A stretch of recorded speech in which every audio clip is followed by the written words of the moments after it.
U luister na Storytyd saam Stella, aangebied deur Estel Rousseau. Jy is ingeskakel op Storytyd saam Stella en jy kuier saam met my, Estel Rousseau, op hierdie pragtige Sondagoggend, 7 Desember. Ek kry in die week 'n stukkie wat iemand vir my stuur. Ek dink as Willie van Tonder gewees. Môre Willie, en môre almal julle wat saam luister.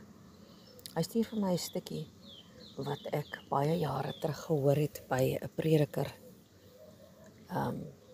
Maar ons as 'n konferensie bygewoon het. En so hierdie verhaal het 'n baie pad nou al geloop. Ek het hom oorspronklik in Engels gehoor. Van 'n evangelis af wat hy's nou al baie jare dood. Sy naam is Jack Frost. Hy het die kursus se naam was The Father's Embrace. Het hy aangebied. En hy het hierdie verhaal vir my, waar ek hom die eerste keer gehoor het, vertel. En by wie hy hom gehoor het, weet ek nie. Maar ek wil dit vanoggend met julle deel, want dit is te kosbaar om nie te deel nie. En dit is 'n ware verhaal.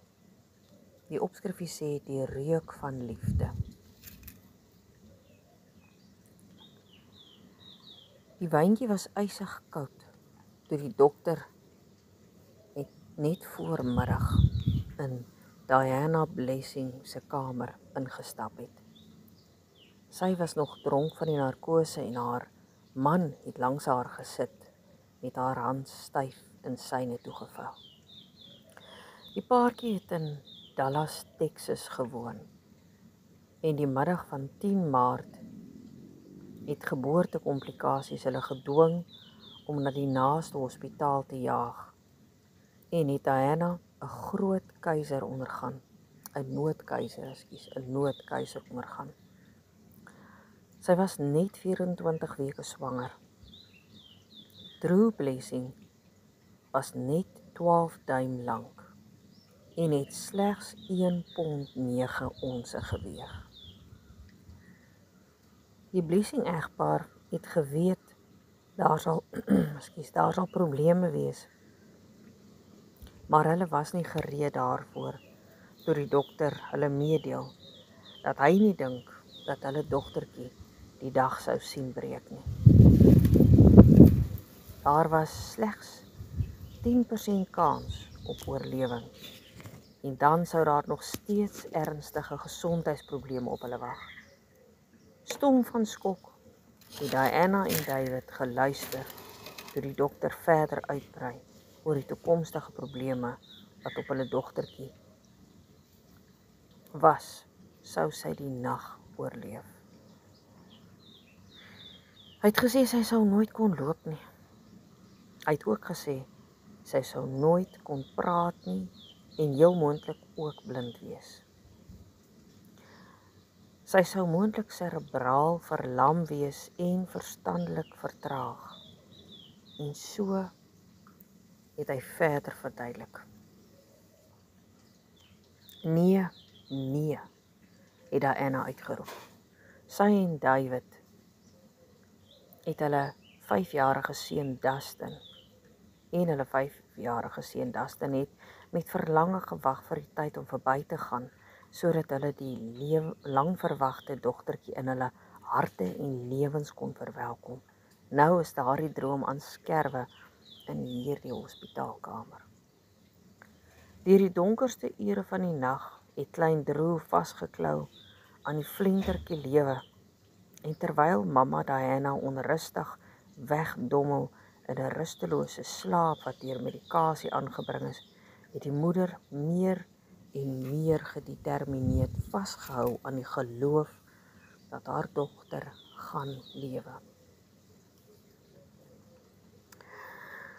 David wat langs haar bed wag gehou het geweet dat hy die een sou moes wees wat sy vrou op die ergste voorberei.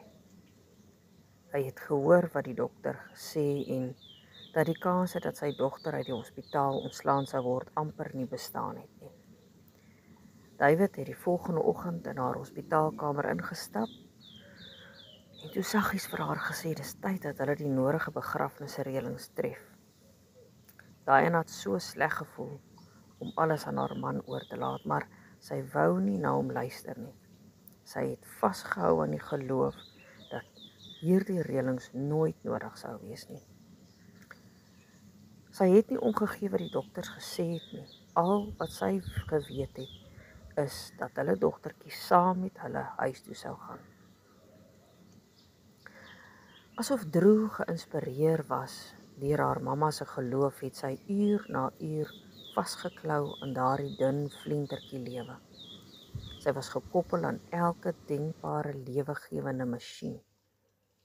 Maar gou was daar nog 'n probleem op die horison. Omdat Drew se senuweestelsel hopeloos onderontwikkel was, het die geringste aanraking of soentjie groot ongemak vir die baba veroorsaak. Hulle kon haar nie optel en haar teen hulle bors vasdruk terwyl sy so veg tussen lewe en dood nie. Al wat die moeder kon doen, is om langs die bedjie te staan en kyk en te bid dat die Here haarself teen sy bors moet vasdruk. Dit was die een gebed wat Diana oor en oor gebid het. Terwyl sy so vir ure langs die baba gewaak het, was daar nie een oomblik wat sy kon sê dit lyk asof die baba sterker word nie, maar soos die weke verbygegaan het, het baba Drew tog 'n ons of 2 gewig opgetel. Toe baba Drew 2 maande oud was, kon Diana en David haar vir die heel eerste keer vir 'n klein rukkie vashou. 2 maande later kon Diana en David hulle baie klein, tingerige baba huis toe neem. Die dokters het ernstige vermaanings uitgedeel. Haar immuunstelsel is swak en enige kans op normale lewe is 'n ronde 0. Drew het saam met hulle huis toe gegaan, net soos Diana geglo en gebid het. Vandag, 5 jaar later, is Drew 'n petiet, maar vurige jong dogtertjie met 'n onblusbare lewensenergie. Sy het skitterblink grysblou oogietjies en daar is geen teken van verstandelike of fisiese onderontwikkeling waarteen die dokter so streng gewaarsku het nie. Maar hierdie gelukkige einde is nog steeds nie die einde van hierdie kosbare dogtertjie se verhaal nie. Een bloedige warm somersmiddag in Drew se 5de lewensjaar het sy op haar mamma se skoot gesit op 'n paviljoen van die lokale voetbalklub waar haar ouer boetie Dustin besig was met 'n voetbalwedstryd.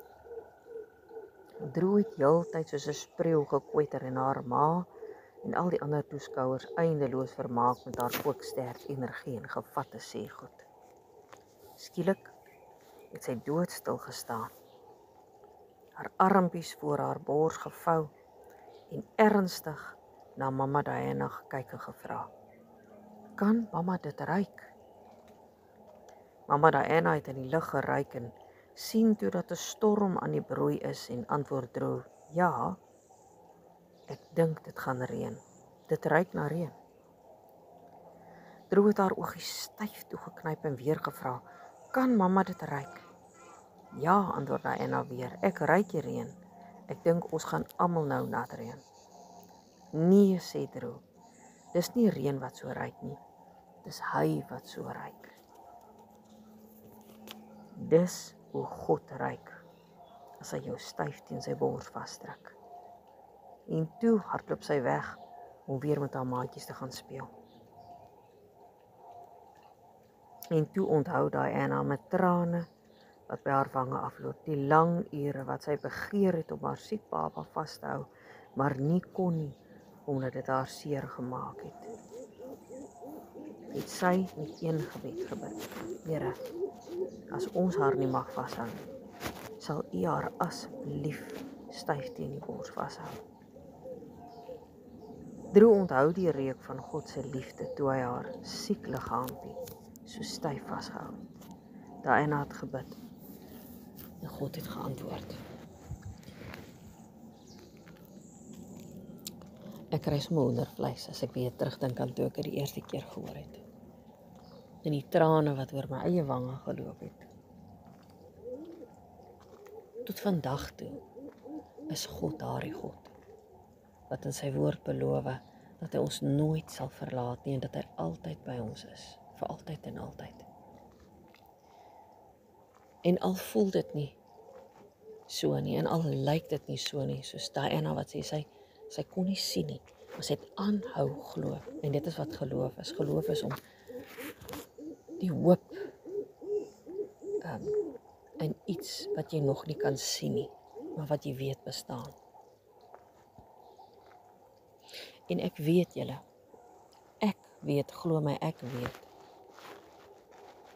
soos ek dink en weet, baie van julle weet, ons almal loop hierdie paadjie waar ons bid en partykeer dan antwoord God dadelik. En dan dink jy, happy, dankie God, dat jy geluister het. Maar hoeveel keer vergeet ons om dankie te sê, dit waarvoor ons so lank gebid het, dat God dit vir ons gegee het. Hoeveel keer sê ons dankie, wanneer dit nie so goed gaan nie. Of wanneer dit goed gaan, kom ek sê so, wanneer dit nie so goed gaan nie, dan weet ons goed waarom God te kry. Ons weet goed dan om op ons knieë te gaan en te bid en te smeek. Ons ken hom dan elke liewe dag van daardie storm. Partykeer raak ons kwaad in daardie storm en ons sê, Here, enige tyd nou sal goed wees en ons geduld raak op en ons raak ongeduldig met God. En ons vra vir hom, hoekom help jy nie, hoekom luister jy nie?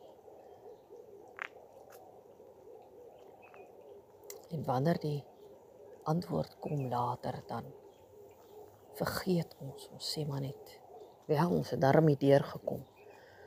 Met die hulp van ons vriende en familie, met die hulp van 'n salaris, met die hulp van 'n vreemdeling, maar nooit of bittermin gee ons vir hom ons dankseggings en sê ons vir hom, dankie Here dat jy geluister het. Julle weet, daardie tyd in die Bybelse tyd in toe Daniël ook gebid het en vir God gevra asseblief om te kom help. En hy het besluit, hy gaan nie aan die lekker dinge van die lewe deelneem, en kos is seker een van die lekkerste goede wat jy jouself van kan ontneem. Nee, ons sê tog so maklik, ek is honger nou, ek sterf, I'm starving. Maar dis nie waar nie, want tog die volgende dag word jy wakker, en die dag daarna.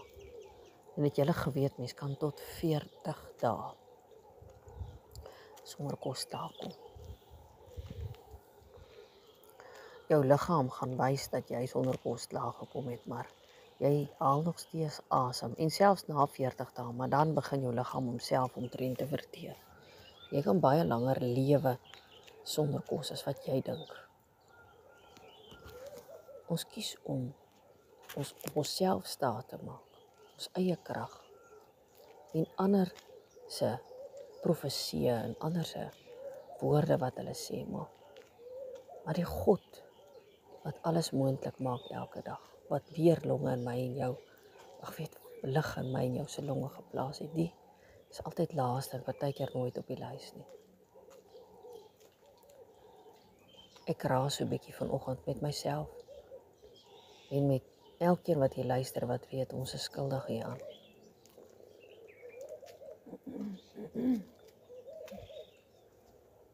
God is nie 'n magic genie nie. Nee, hy's baie meer as dit. Hy's 'n pappa, 'n liefdevolle pappa. En hy verwag net liefde terug vir hom. Hy wil hê jy moet vir hom lief wees en jy moet vir ander lief wees. As 'n mens vir iemand lief is, dan kan jy nie aan hulle kwaad doen nie. En het jy al agtergekom? As jy vir iemand lief is, dan sukkel hulle om vir jou kwaad te doen. Hulle sukkel. Hulle probeer, maar dit is soos om met 'n stomp mes 'n ryp tamatie te sny. Dit is baie moeilik. Dis baie moeilik.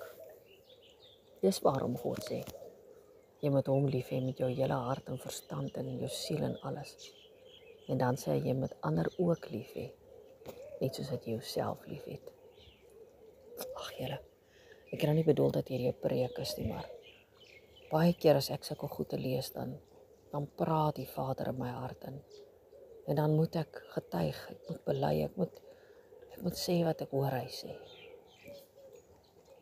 En vanoggend wil hy vir jou sê, of jy nou daarbo op die berge is en jou arms uitstrek en bly is, want dit is 'n wonderlike dag en dit gaan wonderlik met jou, dit gaan finansiëel voorspoedig met jou. Jou mense is almal gesond en hulle is naby jou en jy het 'n briljante goeie werk en almal dink jy's die beste peanut in die bakkie en man, dit kan net nie omtrent beter gaan nie. Jy is so happy soos 'n chappy. En of jy nou is in die skoene van iemand wat sê, Here, hoe lank nog moet ek wag? Hoe lank moet ek nog bid? Here, hoekom luister jy nie? Hoekom sien ek nie dat daai geliefde van my gesond word nie? Here, hoekom vat jy nie die kanker weg nie? Here, hoekom kan ek nie 'n beter werk kry nie? Of hoekom kan ek hoegenaamd nie enige werk kry nie? Hoekom sit ek op straat, Here? Hoekom moet ek met 'n bordjie staan en sê, I'm down and out? Iemand, asseblief gee net vir my klere, Here, hoekom maak jy dat hulle verby my ry? Hoekom sit ek hier op straat? Hoekom is my gemoed so teen die grond? Hoekom, Here? Hoekom, Here? Wanneer gaan jy luister? Jy sien, al twee kante van die muntstuk. God luister na al twee kante van die muntstuk. Hy luister, hy's daar. En in al twee kante wil hy hê my lief met jou hele hart, jou verstand, al jou sintuie, jou siel, alles. Hê my lief en hê ander lief soos jouself lief het. So miskien is dit dalk jou antwoord. Dalk moet jy ophou verbitterd wees teenoor die een wat jy verbitterd is en jy weet wie die ene is teenoor wie jy verbitterd is. As dit God is, ook ingesluit. Jy weet die ene wie jy nie kan vergewe nie. Jy kan net nie vergewe nie. Jy weet wie daai persoon is. Persoon nou dalk is. Jy weet vir wie jy kwaad. Papa Vader, ek wil nie verder preek nie. Heilige Gees, doen slegs U wil, Heer. U wil met my en elkeen wat U luister. Help ons, Here, om lief te hê waar ons nie kan lief hê nie. Help ons om te kan vergewe waar ons sukkel om te vergewe, Here. Help ons ook, Here, om dankie te sê vir dit wat ons het. Help ons om dankbaar te wees, Here.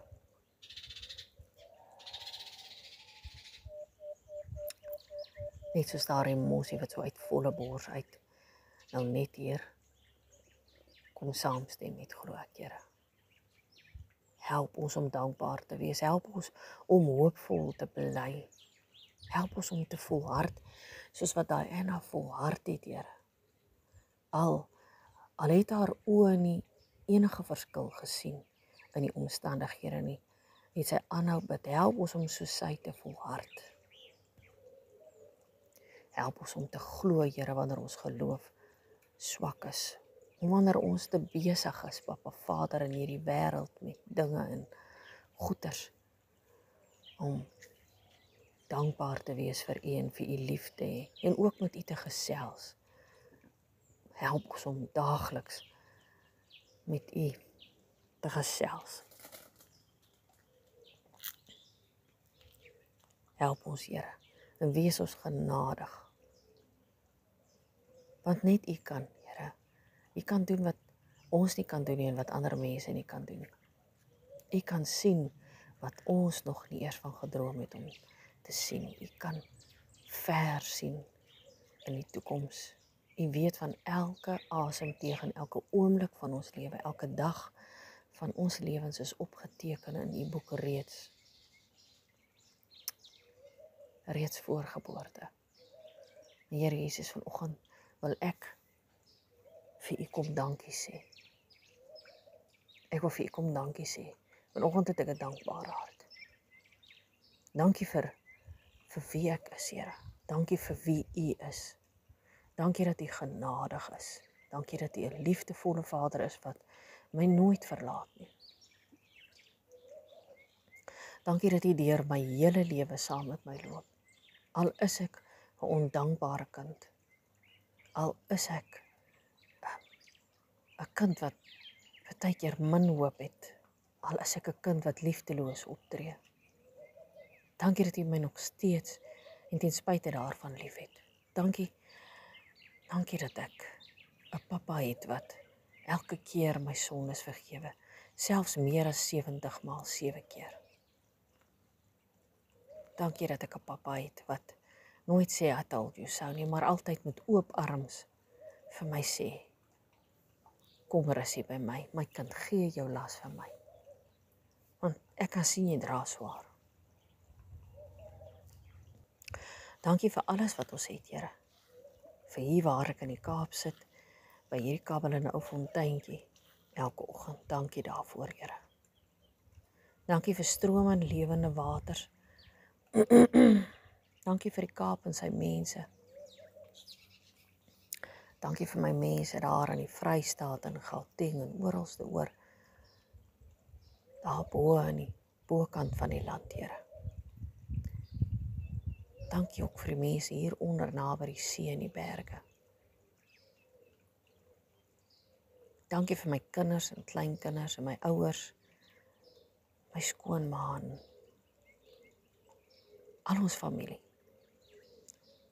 Dankie vir die voorreg, Here, om vir ons om te kan werk, vir die optredes wat ek gehad het, Here, en vir die werk wat U vir Johan en Fanie gee. Dankie vir die krag wat U in hulle liggame gee, Here. Want hulle is nie meer gister se kinders nie. Hulle is al 'n eentjie in hulle jare, Here. Hulle is al oor die halfstreep. Dankie dat U vir ons so lief en genadig is, Here. En mag ons soos hierdie klein dogtertjie, klein Droe, mag ons die reuk van ons Papa Vader wat ons hiernatoe gestuur het met 'n mission, mag ons dit nooit vergeet nie. Mag ons nooit sy stem verontagsaam en bo die geruis van ons eie stemme in die wêreld se plaas nie. Mag ons altyd stil genoeg word, Papa Vader, dat ons die stem kan hoor, sodat ons nie gaan op weens van ander mense se stemme en ons eie stem nie, maar aanhou op die stem van ons Pa bly, Here, want ek weet, ek is nie tydelik hier, ons almal is. En ons stap almal mekaar eintlik net huis toe. Dankie vir almal wat hier is saam met ons, en dankie ook vir die wat voor ons huis toe gegaan het, Here. En dankie vir die mooi memories van hulle wat nou daar by U is. Dankie vir die voorsiening elke dag. Dankie vir die nimmer eindigende liefde. Dankie Jesus dat U gekies het om na hierdie aarde toe te kom en vir ons in die oë te kom kyk en te sê, hier is ek. Kan julle my nou sien? En dankie dat U ons almal vergewe het toe ons hier daar aan die kruis vasgespijker het. Ons voorsate. Dankie dat U toegesê het, Papa, vergewe hulle, want hulle weet nie wat hulle doen nie. Hulle dink hulle weet, net soos kinders altyd dink hulle weet wat hulle doen, maar hulle weet nie altyd wat hulle doen, Here. Dankie dat U ons vergewe het, toe ons onsself nie eers kon vergewe het nie. En dankie vir hierdie Sondag, Here, mag dit 'n Sabbatse rus wees. 'n Rus waar ons nie net self kan ons eie kragte replenish en 'n bietjie connect met die mense om ons nie, en kerk toe gaan en saam eet en geniet, Here. Saam U naam loof en prys.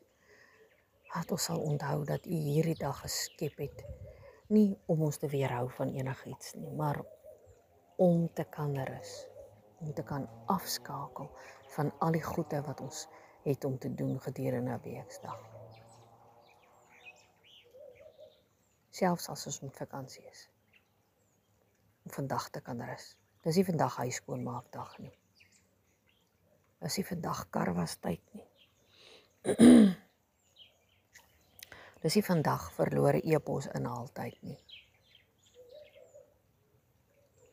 Dis nie vandag kuier op jou selfoon en praat met almal deur ver en vergeet van die mense hier by jou tyd nie.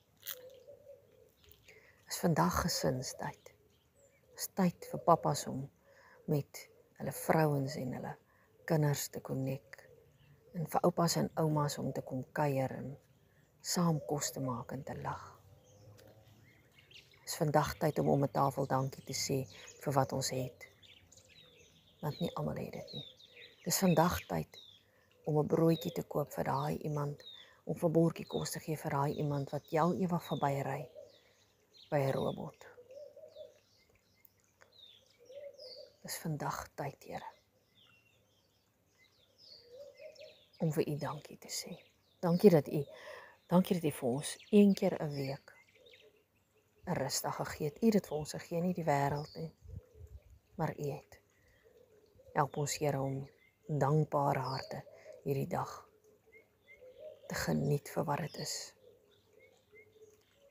'n Tyd om af te skakel en 'n tyd om te connect met mekaar en met U.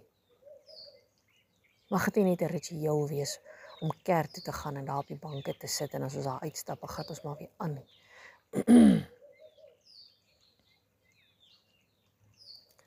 Mag dit voorware dag wees wat ons eer, net soos wat U dit gedoen het, toe U daar op die 7de dag gerus het.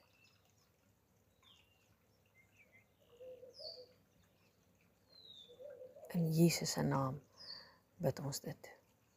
En ons sê vir U dankie. Amen. Ek hoop jy het al daar 'n lekker koppie koffie gehad. En ek hoop dat jy absoluut 'n geseënde Sondag gaan hê. En lekker rustig verkeer. Regtig rustig verkeer, om regtig te rus. Probeer dit net. You might just like it. En miskien maak jy gewoonte daarvan, soos ons behoort te doen, hè. Be blessed and always be that blessing too. Mooi loop.